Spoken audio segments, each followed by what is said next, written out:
Goeiedag. Dit is Kleurnet. En we gaan vandaag verder met de Millennium Conversations. Gesprekken die we hadden met een aantal wetenschappers. Mensen die vanuit hun ervaring toch iets anders uitkeken naar de harde realiteit. Een van hen was Nick Herbert. Hij is schrijver van onder andere van het boek Quantum Reality.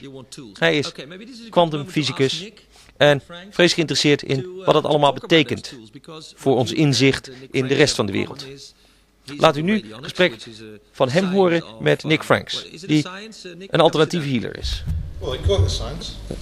They call it science. Close up. Not everyone that calls himself a scientist is a scientist. I said they call They it call it a science. Close up a Okay. little bit here. Come a little bit closer with you. Personally, I can tell you that I'm a scientist too. Yeah, it's easy to say. Yeah, packing heat. Okay, look. You have a question about this?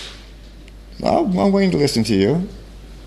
Well, this business of radionics is it's a very strange thing. It's a very unknown thing. It's been subject to a lot of suppression over the years, and it certainly does not account to normal standards of physics, because it certainly exemplifies the idea of non-locality, as I understand the expression, which is probably not very well. But what we do is something very, very concrete and practical, in that, you know, you send me a hair sample if you have hair, and you say, look, I've got some health problems, and maybe you tell me what they are, maybe you don't. Maybe you don't even know what they are. You have diffuse symptoms, so you feel something is wrong. So I take your hair sample, and I have these strange instruments, and I use a pendulum. And you're not even in the presence of the patient. Absolutely. You can be in California, and I can be in the rain. And you could only have communicated by letter. You've never met this person. It could be. Even It could email. be. You could be connected only by email. Plus this hair sample. Yes. I mean, they could fax me a signature through the... A signature? A signature would be okay. That's enough personal knowledge. It could be. It could be. But Yeah. would a hair be better? It might be easier, yeah. But if necessary... One of the things about science is it's quantifiable. So if you have this, there might be a sort of things that are better for connecting than others. Yeah, blood. Blood is best? Blood spot. But that can be dried. It doesn't have to be fresh, But live. we're talking about getting numbers on this. So radionics should really work better if you use blood as a. I'm trying to get an experiment going here. Yeah, that's... You understand? Ideally, but practically, in practical terms, what you connect with is not the patient's blood. You connect with the patient as an entity. But I'm trying to get a little science here. So the idea would be that if you tried radionics with signatures, and you got a certain level of success, and when you tried it with blood, don't touch the mic. If you tried it with blood, you would get much more success. You might, but it also depends on the practitioner. We're talking about predictions. Well, because the practitioner is all important here. Because if the practitioner is, let's say, a beginner, or if the practitioner is very tired, and they're not, they've been doing too much work and they don't have a lot of energy, they're not going to get a good connection. I see this as a kind of an evasive science. It's a basic phenomenon, let's say. Evasive or invasive? Evasive. That it's hard to pin down. Well, it's not quantitative science. It's qualitative. But the results are definitely quantitative, in the sense that if you come along and say, "Look, I have these problems, and I do a radionic test on your gastrointestinal tract, and I come to the conclusion that you have an infection of Candida albicans," this is a very empirical thing. If you come along and say, I have a problem in my lungs, and I say, yes, you've got a tumour, that's a very empirical thing.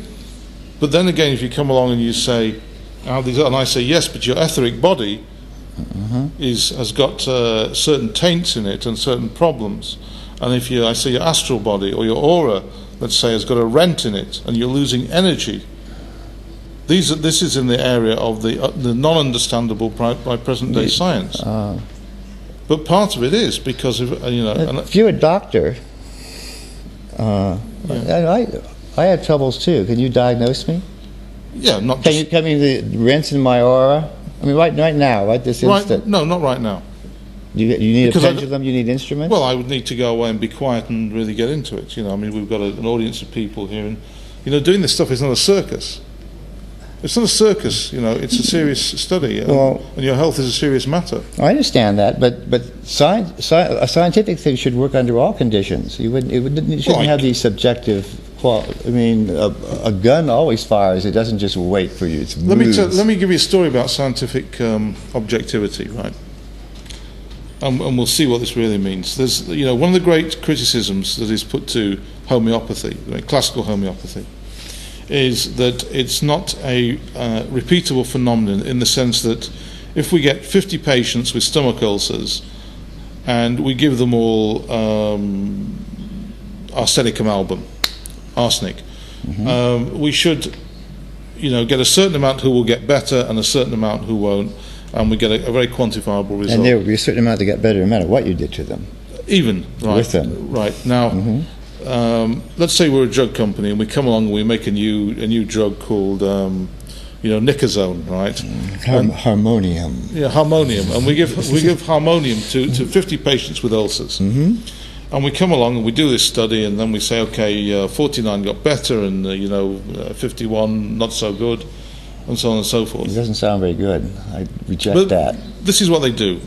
So the idea is that we will build one drug which will fit one condition, right? And homeopathy doesn't work because they don't do that. They don't. Okay. Well, right. Now, but the problem is, what does homeopathy do? Hold on. This is the problem. The problem is a basic fault in the science that is used in this paradigm, because when they come along, right, as you will see, every time you pick up Time magazine and all those other magazines, you see an advert for a drug.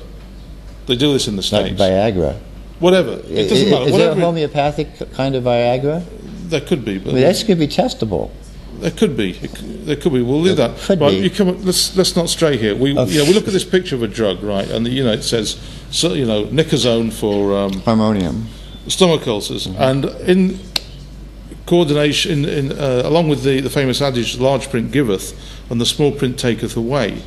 On the back of the advert is all the data that they threw away, and those data is what they call side effects. So in fact, the total effect of any drug is the curative effect on the ulcer, and all the bad effects that you get, the dizziness, the heartburn, the hallucinations, the trembling, the chorea. Is that why it's called homeopathy? Because it just... No, that's regular allopathic medicine. No, but homeopathy is called one treatment pain with the same. Oh, treatment with the same. I thought maybe because like it zeroed in and didn't have any side effects. You see, what I'm saying to you is that science is also tailored towards proving the things that they want to show, that they already believe are going to happen. So they come along with an allopathic drug and they say some of this is going to cure ulcers. So some people get cured from ulcers, but some people get high blood pressure. Yes. And they say that's just an unfortunate piece of crap. All that extra data we got. Call them side effects. Yeah, all that extra data we got. When we go to a homeopathic study of a drug, we take all of that data into account. Everything is in the picture, in the proving.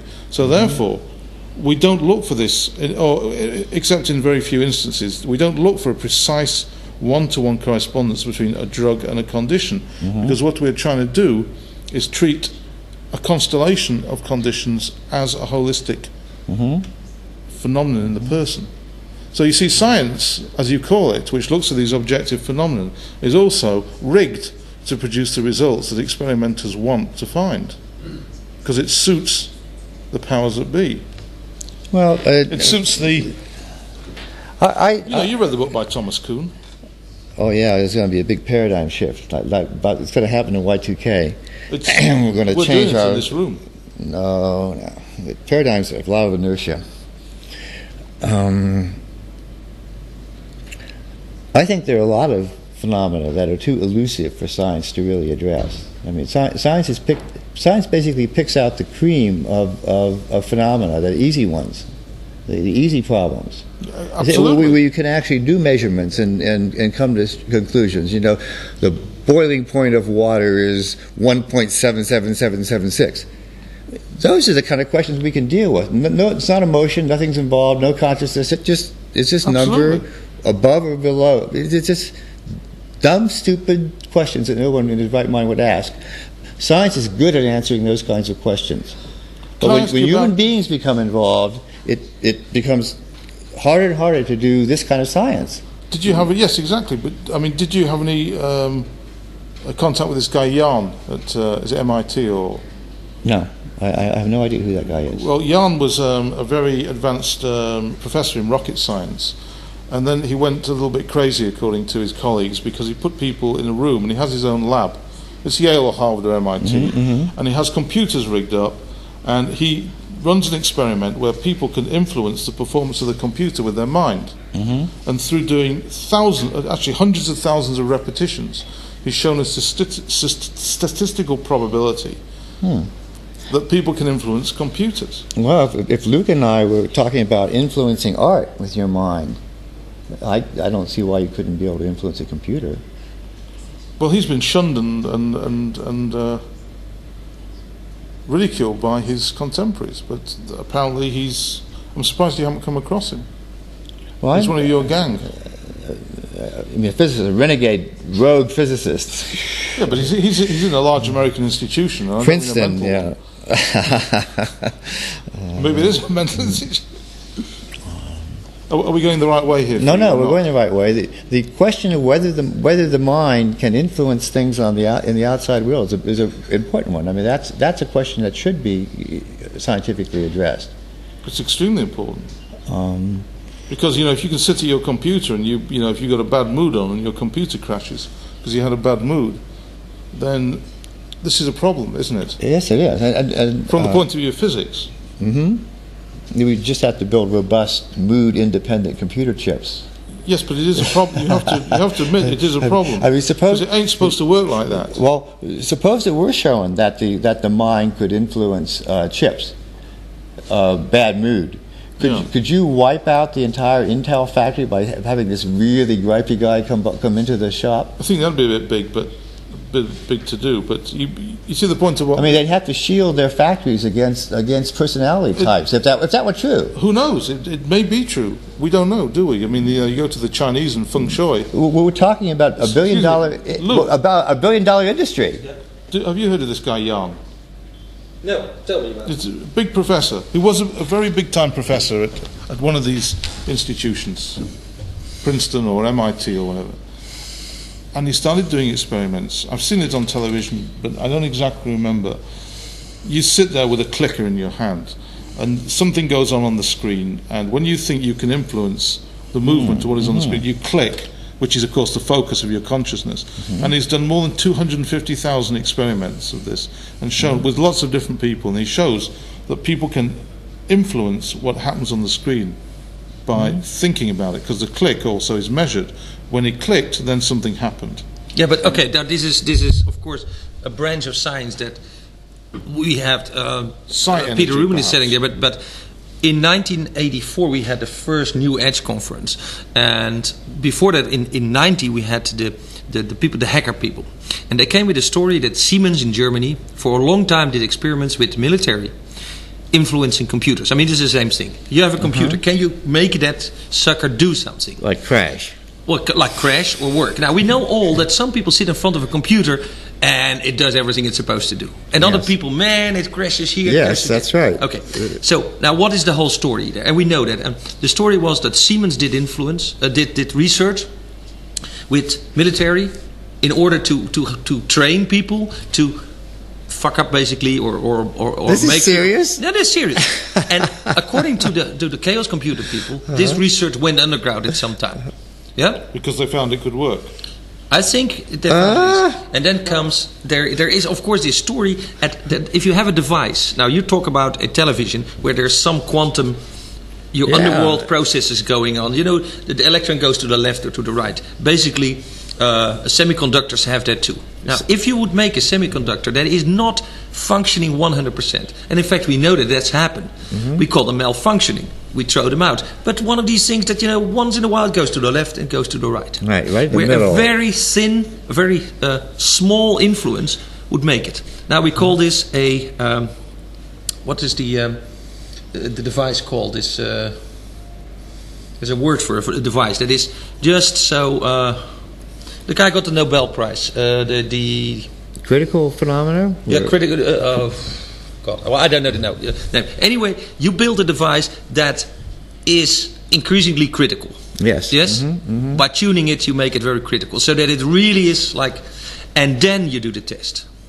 Yeah. Now, if we had computers to do that, and we have, they're called I Ching. Yes. They're called what you use, a pendulum. You are on a level where it really doesn't matter. I'll give 2 examples. Hey, Luke, this is a great idea. Semiconductor people are throwing this stuff away. Yes. You have a market now for it. Yes. Yes. So somewhere in a trash bin in Silicon Valley, there's a new industry. Yeah. I know the word. That's fantastic. Well, the word, and it's in my book that I wrote in '90. It's called the Eccles Gate. So you know Eccles, the scientist. I coined the term Eccles Gate. Okay, it's yours. That is yours. It's my. It's your word. The Eccles Gate. It's my word. Yeah, yes. And this is the contention of John Eccles is that the brain is such a bistable apparatus, and some entity from somewhere else takes over the brain from outside the consciousness, takes over our brain and plays it like a piano, and that's us. and the fingers come in through these Eccles gates, these little neurons that are poised at criticality. So this is Eccles. Yes, so these are quantum mechanical switching devices. Quantum mechanical switching devices. So we call them Eccles Gate, and I believe that if we designed... We don't have to design, they're already in the trash cans at Intel. Yes, and they're inside here. If we work on that level, that we could see incredible phenomena. And one of the things that I wanted to experiment is... You know how that some people can look at a little cloud and make it go away. Yeah? I've done that. I've done that. Yeah. It works You've easy. done that? Yes. I've laid on my back and made clouds disappear. Well, wait a minute. Kids do that. But you're supposed to be a Newtonian physicist. Yes, so well, what? Half the time it doesn't work. Anyway, this works. This works. Many people know it works. Yes? And it is, and there is a physical explanation for it. And that is that a cloud is a very unstable thing. Yes, it's really very unstable. It can appear and disappear. You know, this cloud is really not a stable situation. It's hanging in there in the air, and it's basically condensed water, and then it goes into this different states. A very little energy will do it. And the best example of that is, you must have this in England or America. If you have a big football match, or in Amsterdam we call it Queen's Day. Yes, it's more often than statistically feasible. It's beautiful weather. And it is because all the people look at the sky and they want it to be beautiful weather. Now, my thing was, now I can do this on my own. I look at the cloud, I can make it go away. Now, what happens if two of us do it? What happens if the two of us do it positive and you say, no, I'm looking at it, I don't want it to go away. Forget about making it go away. How about taking a nice cloudy day in Amsterdam and writing your initials on it, psychically?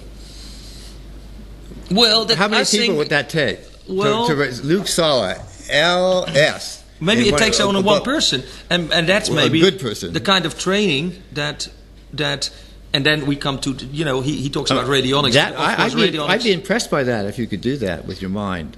Well, right in the clouds. That'd be good. How many people have tried it? I don't know. Who knows? We'll work on that one. Yeah. Well, okay. But you're right. You say science does things it can do. Yeah. And that's the point. But a lot of the world is the whole thing about chaos theory was that it dealt with the qualitative elements, wasn't it?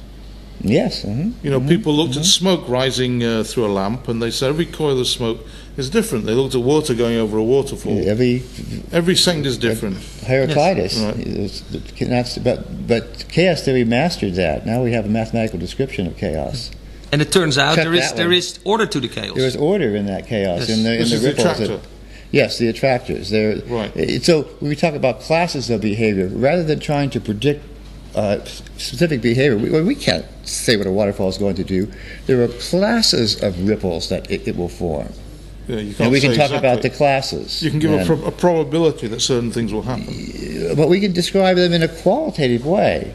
Yeah, but not quantitative. No, you can't say absolutely the smoke will go like that. That's right. No. But you can say it will fall in either of these classes. Yeah. Yes, we talk about classes of behavior now. So we've fuzzed out our requirements, and now we can talk about it. Yeah, you fuzzed them out, you see. You see, most of the world is qualitative. You go to the store one day and you buy something to eat and you cook it up and it tastes great. And you go the next day, you buy the same thing, it doesn't taste so good because that crop or whatever wasn't so good. Or you take some hash one day and it tastes great. It worked great because you feel great and everything was great. The next day you don't feel so good. Right. Yeah, but that's one of the things. There's intentionality. But things happen because we want them to happen, because we give a direction. So it shows that science is dealing with a very narrow little box. No doubt. But science tries to extend itself into these elusive areas too. Like with chaos theory, it found a way to deal with something that was thought to be scientifically intractable.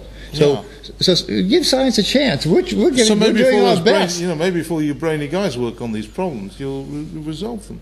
No, we're not going to resolve them. The world's full of problems. There's always something beyond the horizon. What we like to do is extend our techniques as suavely as possible into these elusive areas. Yeah, but why does it take so long? I mean, we're talking here at the end of the millennium, and we haven't done anything. The bottleneck's up here, Luke. We're not imaginative enough to extend science into these areas. But is it going to change? I said, look. Let me give an example. You've shaved your hair, yes? Many people do that these days. It seems to be a sign of the time. But not you and me. Not on me. And an English judge, of course, is not allowed to pass judgment without a wig. Yeah, why is that? Why is that? Because it's an electric insulator, and against this radioactive stuff that he's talking about. Oh, I don't know about that. But anyway, these are very expensive, insulated. Yes, but they're made of horsehair. They're made of horsehair. Mm-hmm. But they do have a function. I believe they have a function. It's keeping the mind away, and I believe that people that shave their hair. You mean keeping out other people's influences? Other people's thoughts, yes. You mean I've opened myself to telepathic influences? Absolutely. I feel that when I walk down the streets. That's why monks do it. You want to get in touch with the world, but in fact that's what the police guys do. They feel more in touch with what's happening around them. So the emptiness inside is filled up with other people's thought. And which at the same time is very dangerous, because you get these guys that are, So if you shaved your head, you'd be more sympathetic then, is that right? You'd be more in touch with people. You know what he says in Withnell and I? Have you seen that film? No, I have not. He says, your hair is your aerials, man. So you consider it the opposite. You consider having hair a connection to the universe. They have a function. A hairdo has a hair. It says in the Bible, when Samson lost his hair, he lost his power. Well, how do you feel about that, buddy? I'm trying to figure out what you're trying to say. Is it if you want to enhance telepathy, should you have more hair or less hair? It depends on your function. If you want to be a monk, then it's good to have no hair. Actually, they oblige you to cut your hair. Yes. Yes, or a marine. Going into combat, you want to really feel that guy's pain as you wipe him out. So you cut your hair, right? Yes. I mean, but this is a part of science that we have lost. If you're going to be a killer, you want to hear the scream of your prey. Isn't that why Marines shave their head? You take it a little bit. I mean, I think the example of the English judge or the king, who for certain decision has to wear a crown. Now, gold and hair have something in common. I mean, it's magic stuff. Is gold an insulator? It insulates you from the people? I think gold is an antenna enhancing in whatever direction. The gold connects you to the people. And I just met a guy who claims that the way that uniforms and buttons are placed over the body is not only functional, but the fact that you have like in the battlefield, you have your gold medals there, is like an enhancer. And this is what we were talking before, how a painting takes in energy and acts as a radiator. You think the medals make you stronger? Make his energy go out. Yeah. So this guy looks at uniforms and can predict what time and whatever, why they were done, and he says that they're actually all the buttons and whatever have a function. So this is a very good. So fashion has power.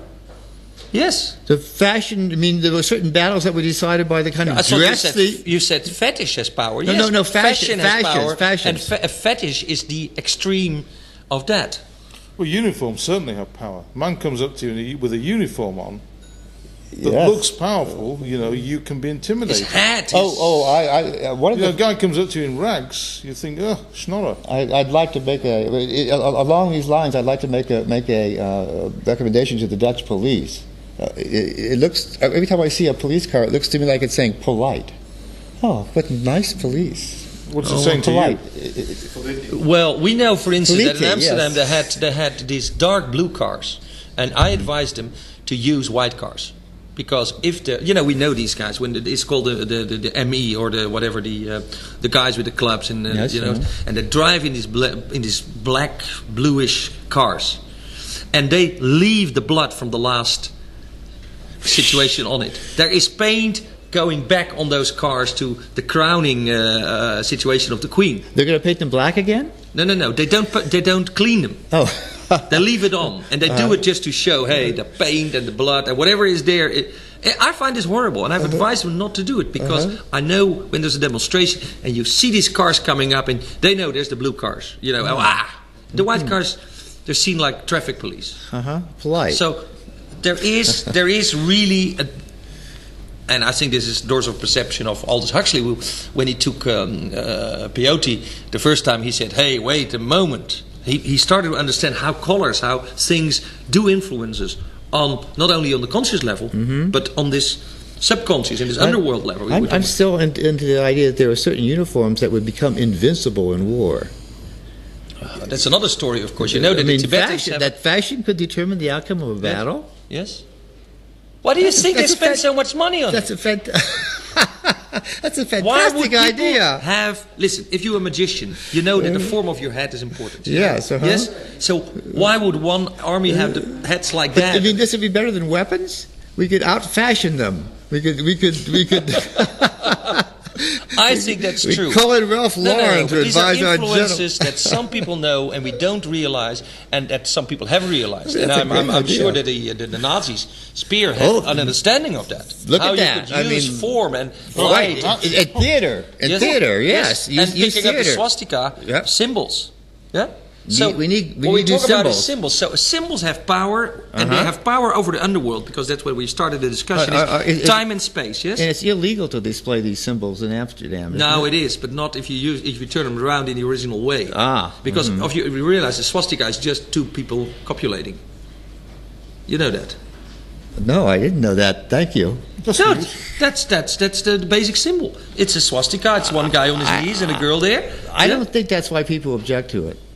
No, because it was misused. But the original swastika is a fertility symbol out there in Nepal and India.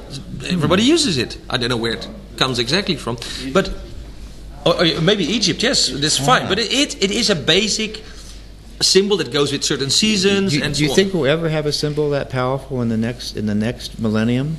A symbol that billions of people will. Have you seen this thing called Windows 98 or Windows 2000? Where they have I this don't flag think that's there? the symbol for the new age. There's more people watching that Windows symbol 90. now, and I've seen it. Well, you know, Apple. When Apple came out, they had a PR firm that was very smart, and they used this symbol of the apple with the cutout, which is an archetypal symbol. It is. And they used the rainbow.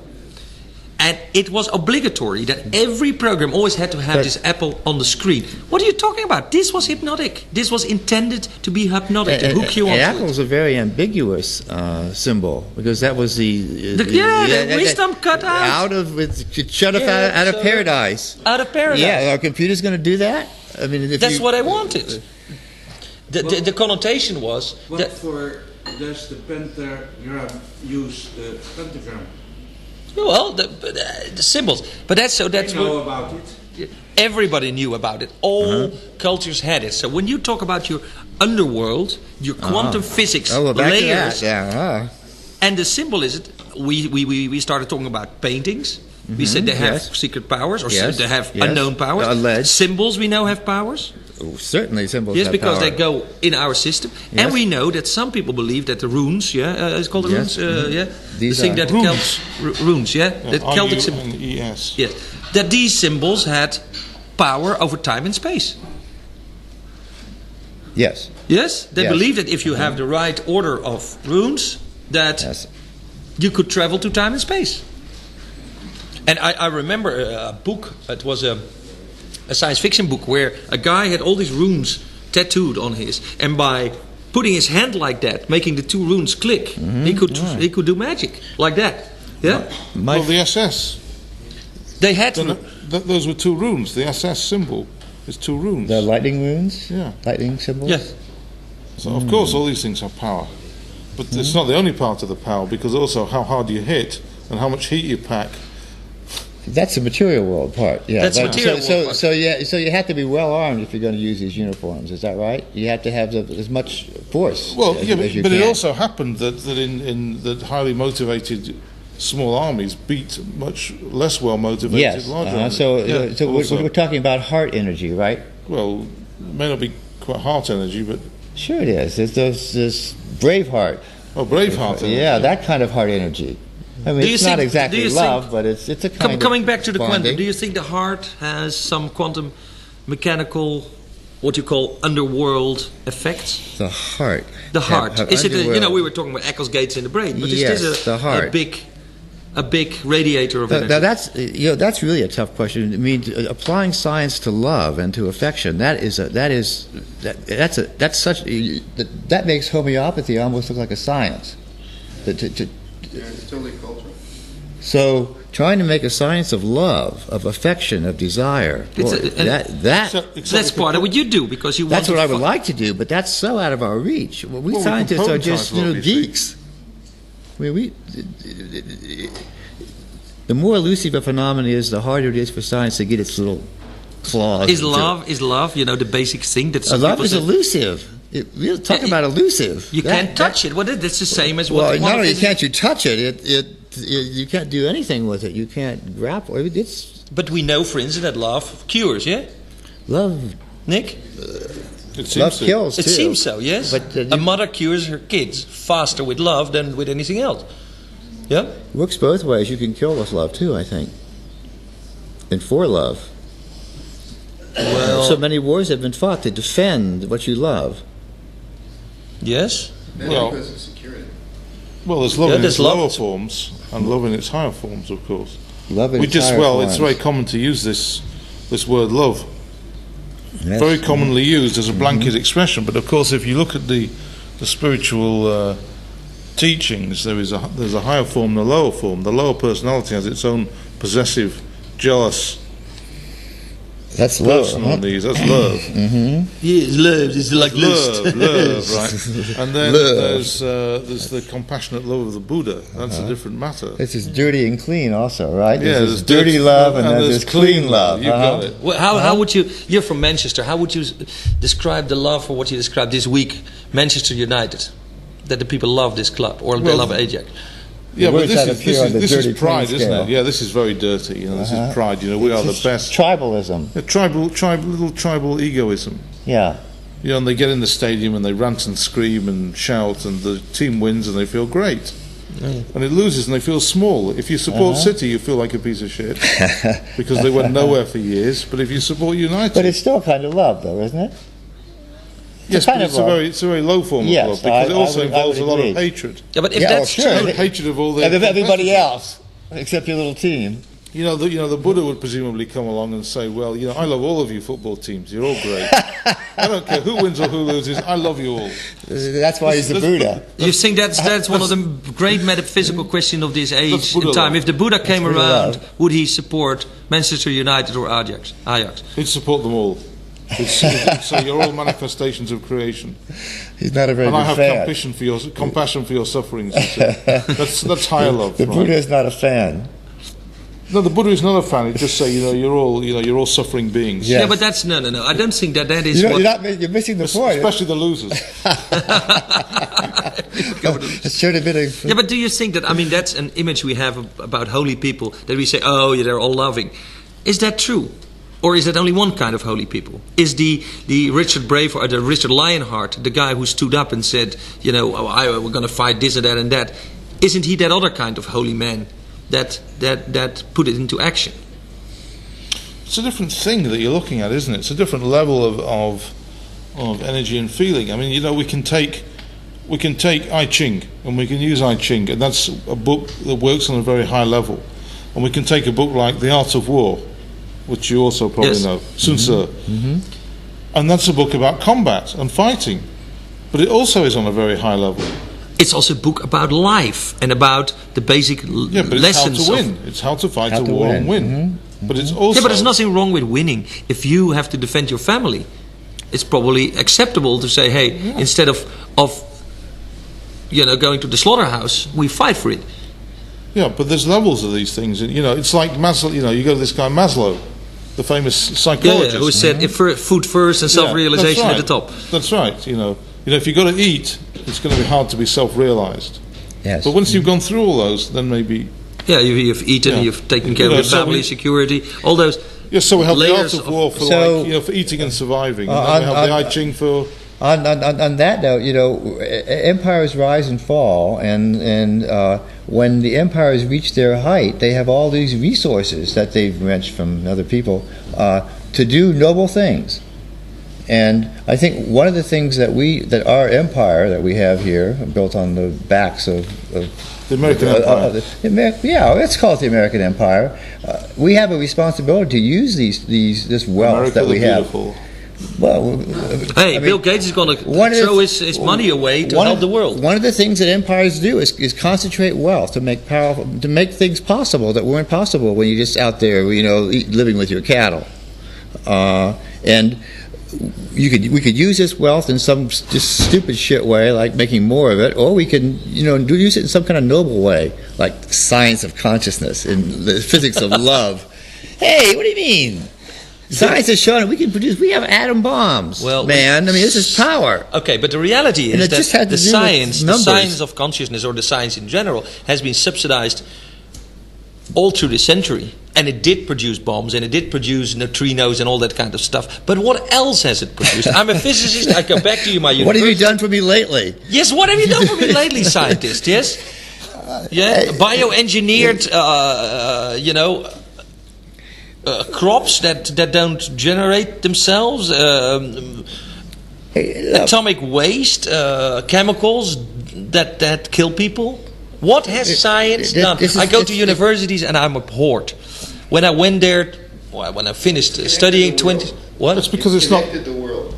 I see a lot of The only hope that we have comes from the fact that there are people all over the world who are sharing the same information today. That's what science has done. Yes, maybe science does it, but I see no results. I see the weird scientists, the guys that live out in the mountains. And of course you don't know, but Herbert lives in Boulder Creek, which is north of Santa Cruz, and you live in the mountain. And there's more of these scientists, of these loners, these dreamers out there. And the new physics doesn't come from...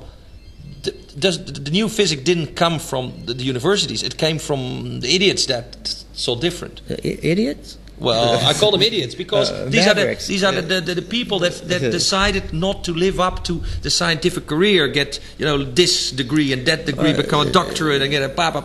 Well, they decide to work on more interesting problems. Problems that are more elusive than the ones that science can deal with. Yes, and they came up with solutions and new questions and. Well, my research is going pretty slowly, I've got to say, because the physics of love. It's not going to. In 10 years you might be able to develop a transistor because these are easy things we're talking about. But the physics of love might take 20 centuries even. Yes, these are very elusive phenomena, and the more elusive they are, the longer it's going to take. So that's true. Don't ask what have you done for me lately. No. But I'm asking science. I'm asking these universities. We have given them enormous amounts of money. Every nation spends money, and what don't we get out of it? Did we get rid of the major ecological problems? No. Did we get rid of the major social problems? No. How about cell phones? You're getting rid of the cause of all these problems. The cause of all these problems traditionally has been central power that has assumed control over everyone else. It has manipulated everyone else. What the digital revolution is doing is it's breaking down the power of central power. Fine. Yes, that's what you're saying. Central power has caused all these problems. The manipulation, whether it's your uniforms or your armies or whatever, it's the manipulation of society by central power. What's happening today is that proportionately more and more people are getting the power, which means instead of a central group who's only interested in their own self-serving power needs, we have a billion groups. The global community right now cares more about the environment than central power ever cared about before. The global community cares about people's rights, whether it's civil rights, whether it's gay rights, whether it's women's rights, than any central power source before. You're going through a tremendous cultural revolution because of the dissemination of power. And that's the only way we're going to be able to survive, because power doesn't care about anything except its self-serving needs. Okay, we'll have to get rid of power and promote love. No. He's not saying that. He's saying you should not get rid of power, but you should give power, distribute it more. Right. It's called democracy, global democracy. Okay. Well, and as the viewers today know, my solution to that is micro media, which means letting people re-enter the world of the media on a small scale. So you and me. And that's happening. And this is Kleurnet, and we're in the middle of a discussion on what the millennium is, what science was, and where we're going. And Thank you, guys. Thank you.